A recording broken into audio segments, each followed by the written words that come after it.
that was formally adopted.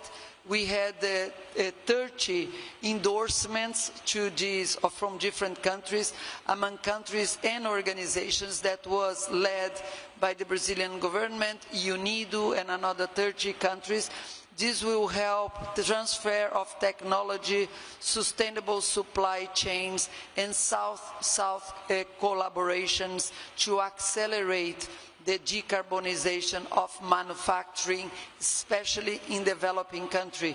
So we were very pleased, Bruno and I was in that meeting, and we have the names here if you need of who is part of that.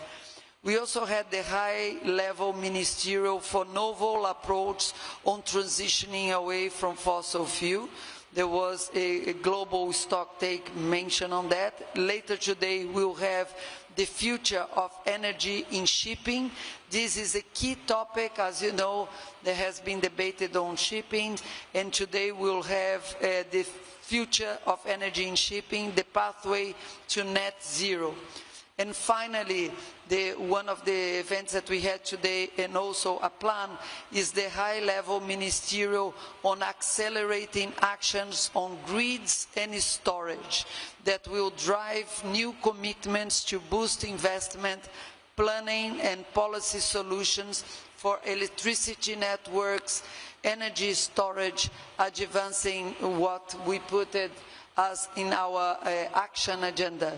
So we're really pleased to see so many actions plans, as was led by the action agenda, pledges, and new coalitions being born here at Cop30 on the key topics of energy, industry, and finance. So with that, perhaps I pass to Nessa to give us a little bit more detail on the work that you're doing. Thank you. Firstly, a huge thank you to the Brazilian presidency and to the high-level champions, not only for facilitating this summit, but for putting implementation, specifically within the energy transition, at the heart of your agenda. You deserve tremendous credit for this, because it is clear that the world is long on targets, but short on delivery. That is why it is a privilege to be here to represent the Utilities for Net Zero Alliance, which we at SSE co-chair along with our colleagues at TACA. UNISA is a 70-plus strong community of utilities and ecosystem partners. And what differentiates us is that we are out there every day delivering tangible projects on the ground to turn targets into delivery. Projects like Dogger Bank, the world's largest offshore wind farm, we're constructing right now in the North Sea. And I'd like to begin with a brief update on that very practical, real-world delivery by the UNISA community. In 2024 alone, we estimate that UNISA members collectively increased installed renewable capacity by 130 gigawatts. That's almost 3 times the peak demand of the whole of the UK, where we are based, or half the peak demand of India in a single year. Between us, we build over 14,000 kilometres of new electricity grids. That's enough to run a cable all the way from here in Belém to New Zealand. And we upgraded over 9,000 kilometres of existing grids, enough to get us from here to Morocco. And as we continue to grow our membership and existing members ramp up their delivery ambitions, this level of investment is increasing. My own company, SSE, this week announced a near doubling of our investment plans, committing to deliver £33 billion of clean energy infrastructure by 2030. And today we've announced that the combined commitment of investments from UNISA members already signalled between now and 2030 will have exceeded £148 billion annually.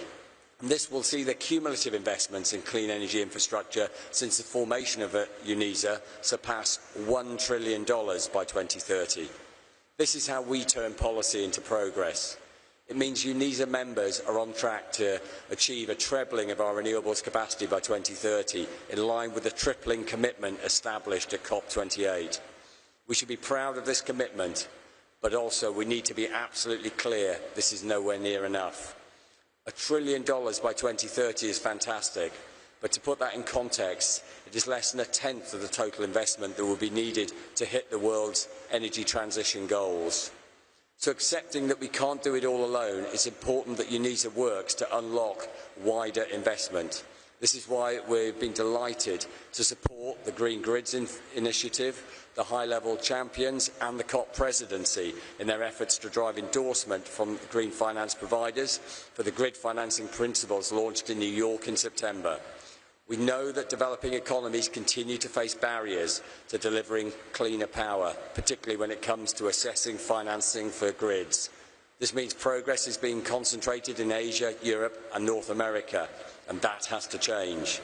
So let me emphasise on behalf of UNISA our support for the work of the Presidency and the GCI on this vital agenda and urge the green finance community to endorse the principles and get capital flowing to where it's needed. The principles are a good example of how we can truly accelerate solutions, to borrow the Presidency's language. And finally, and to that end, UNISA will shortly be publishing our Global Progress Update on the Energy and Storage Grids Pledge established at Cop29. As well as charting progress to date, it will set out some clear recommendations for how to unlock faster progress, including the role of regulators in enabling anticipatory investment and providing longer-term certainty to developers in the supply chain, the need for much longer-term holistic grid planning based on the needs of the 2050 energy system, the need to streamline planning and permitting processes, a far greater focus on flexibility across grids, generation and storage, and the need to drive much greater optimisation of existing capacity. These are important areas to focus on as we seek to drive the step change we need to keep progress on track. In summary, we as a community have plenty to be proud of, but so much more to do. And I'm hopeful that through the leadership of the Cop30 presidency and with the support of those in this room, Cop30 can truly be a catalyst for accelerating solutions. Thank you. Thank you, Mr. Phillips Davis, for those remarks. And I would ask Bruna Cerqueira if she would have some comments. Once again, Bruna Cerqueira is the Cop30 Presidency Director for the Action Agenda. Thank you very much, and it is great to be with you today. So I just want to add a bit of the background to what Anna described and what we have heard from UNESA. Today we are highlighting the key aspects of the energy part of the action agenda. And this is very exciting because the energy stakeholders have really embodied the spirit that we're trying to get to this COP with the action agenda, where we're not building from zero, but we are building on the initiatives that have already been in place. Energy, the access of energy, industry and transport is the access of the action agenda where we have found most of the initiatives that have come from the past. And they have come together, and I think that now what a lot of them are doing in different spaces is really bringing together the different perspectives and capacities of these different initiatives and looking at what are the roadblocks that they can remove to accelerate action. So this is true for industry, as we have seen with the Belém Declaration on Global Green Industrialization. This is bringing together initiatives like the ITA that was launched at COP28, the Breakthrough Agenda that was launched at COP26, and a number of countries that have decided now to work together, each with the capacities of what comes from the private sector, the capacities of what comes from the regulators, to then accelerate industry decarbonization in the different products and the different sectors that they work in. This is also true for grids and storage. So I think the big highlights, as I said, industry, and there's quite a bit more coming from the different initiatives there in terms of results that they are announcing. On grids and storage, and we have seen UNESA as the big highlight, but there's a big group through the Green Grids Initiative that is coming together with a plan to accelerate solutions. So bringing the power of the private sector, but also understanding how we can bring together the regulators to make this go faster. And then in addition to that, I think we're looking at sustainable fuels. That is something that hasn't been in the agenda for COPs before, but that we have managed through this declaration of bringing fourfold increase in sustainable fuels to bring this to the agenda. And there are a number of initiatives that are becoming a part of that and countries that are supporting from many different country and regional contexts. And then energy efficiency is also a big theme that we're highlighting today. And we've seen through the Sustainable Energy for All initiative, they have brought together also a number of stakeholders that are working in this space to create a plan to accelerate solutions. And finally, on the point of transition away from fossil fuels, we have also seen a number of initiatives that have been created in the past, like BOGA, like COFIs, also announcing, not only today, but we will see a piece of this in the next week as well, the results that they have been able to achieve. So I think this is really what we wanted to do here, to incentivize the initiatives, to put force behind the initiatives that had already been created, to be able to deliver on results and accelerate action. Thank you. Today's press conference will have to be a little bit shorter than usual due to prior commitments from our guests, but we'll try to take a few questions. If you have a question, please raise your hand. You can go over to your colleague there in the second row. Hi, I'm Matheus from Broadcast Agência Estado. My question is for Ana, and I'd like to know, how did you receive yesterday's letter from UN, a letter that criticized some points of the organization from Brazil's presidency, and what actions have you choose to path to fulfill the asks from UN? And we can take another question here. We can go over to the gentleman in the front here, Seth. Yes, thank you. Seth Borenstein, Associated Press. Can you speak? Seth Borenstein, speak up a little Associated Press.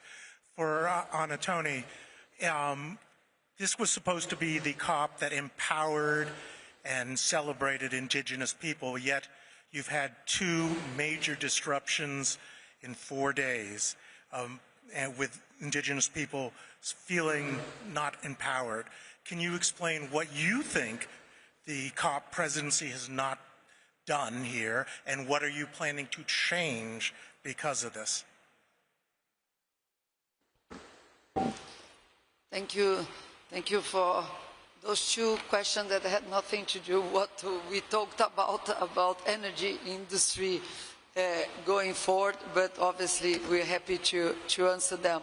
In relation to the UN, we are debating and discussing with the UN throughout for the whole moment. There is a very fluid communication of letters going back and forth between the UN on issues, challenges, and we are debating. We receive the letter, we respond to the letter, we act on some of those questions, and obviously we continued working together. So we received well, and continued working has been a fluid communication. On the indigenous people, we really look at what happened yesterday or the day before and today, really a celebration on having a COP in the Amazon. We have a COP in the Amazon. Brazil, President Lula could have chosen having a COP in São Paulo or in Rio or in Brasilia. We would not see indigenous people. We would not be in debate. They wouldn't have their voice heard. They have different ways of protesting. We have, as Cop30 presidency, create a circle of the people, led by our Minister Sonia Guajajara. We have been debating throughout with indigenous caucus. I think they feel included, very much so. Minister Sonia was there now negotiating with them. The Cop30 presidency attended them as much as they have. There are all different ways of protesting. Inside, outside, there are protocols for that. We are listening to their voice. And Brazil, fortunately, have a very strong democracy in which people are allowed to protest in the different ways that they wanted. So we are dialoguing with them. They are there at this stage. And we're probably going to be hearing from indigenous people throughout this COP. The reason for having a COP in the Amazon is for us to listen to the very people that are most vulnerable. So we should embrace their different ways of protesting. We are dialoguing with them. we knew would be very great numbers. We heard yesterday also, we had a meeting with the Indigenous Caucus, and we heard this has been the most inclusive COP for Indigenous people. We had, I think it's 900 Indigenous people being accredited inside this COP. The last COP that had a large number of Indigenous people, if the number I got from the UNFCCC was about 300, so we have 900. We know those are processes going forward, very important one, and we will continue dialoguing with the legitimate calls that Indigenous people have. We are listening to them. The manifestation they had was legitimate. They have asked clarification about processes that are about not just the COP, but about national policies. Minister Sonia Guajajara and Minister Marina there, and we will continue dialoguing with them as it should be. Thank you. We can take 2 more questions. We can go to our gentleman in the back there.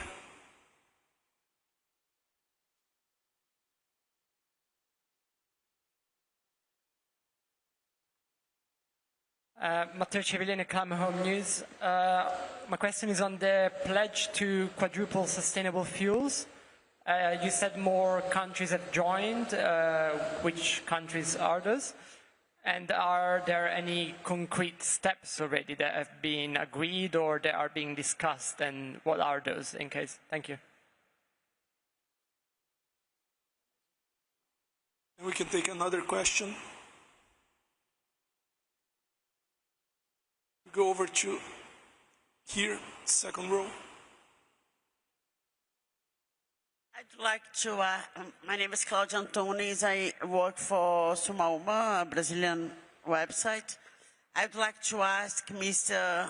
Alistair how important it is for the private sector in terms of energy transition to have a clear political decision from the governments in terms of how we are going to transition away. So how important is the political direction that the governments can give in terms of directing private and other investments?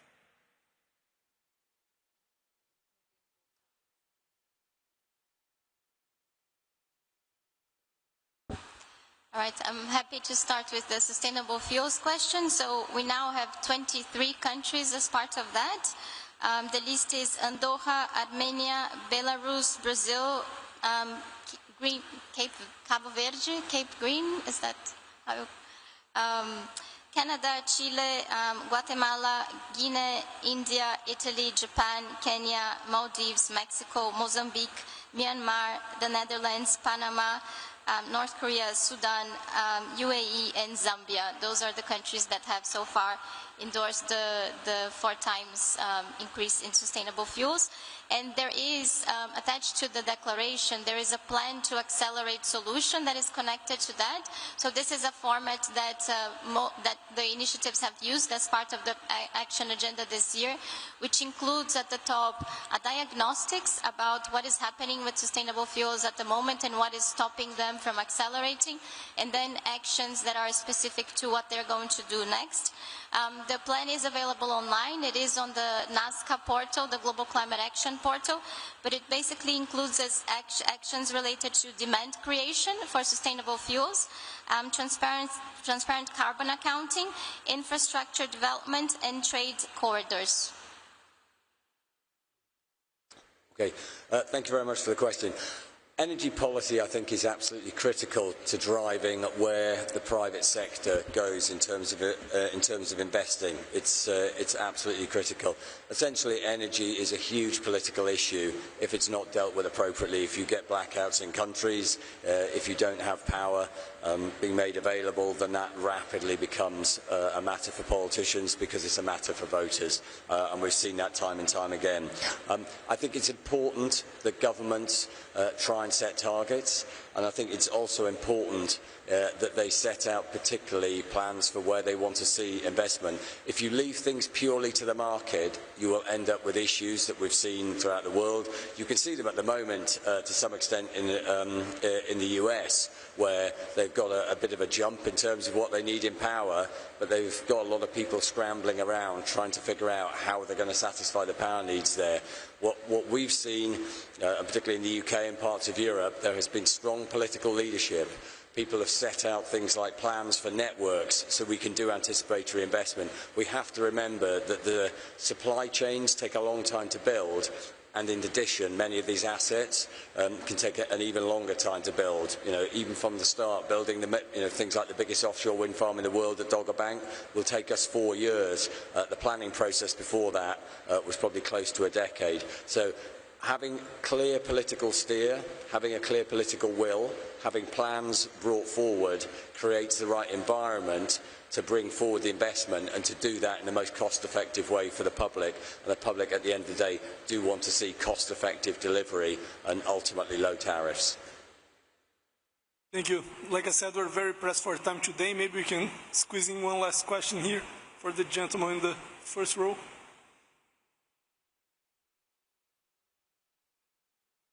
Hi, yes, Oliver Millman from The Guardian. Just on the interventions from indigenous people, so people have noticed more security around the venue, particularly last night and this morning.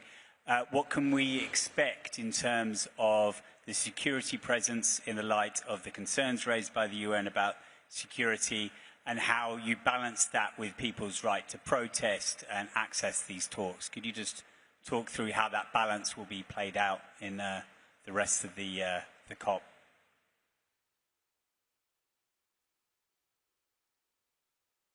As you know, there is protocols between the United Nations and the hosting government on security. We will follow the protocol as is being done. We also know that there is protocols on doing protests, how they work both inside and outside. So if we all feel and use the protocols, I think we all going to be fine, as we have been so far. And we will continue seeing protests. I understand tomorrow there is a big protest being organized outside as well. This is part of democracy. We all need to respect how people express, and let us just follow the protocols that have been agreed between the United Nations as well as the Brazilian government. We are following them, and they will continue being followed going forward. Thank you, Ana. If Mr. Alistair or Bruno want to share any final remarks? Otherwise, we would...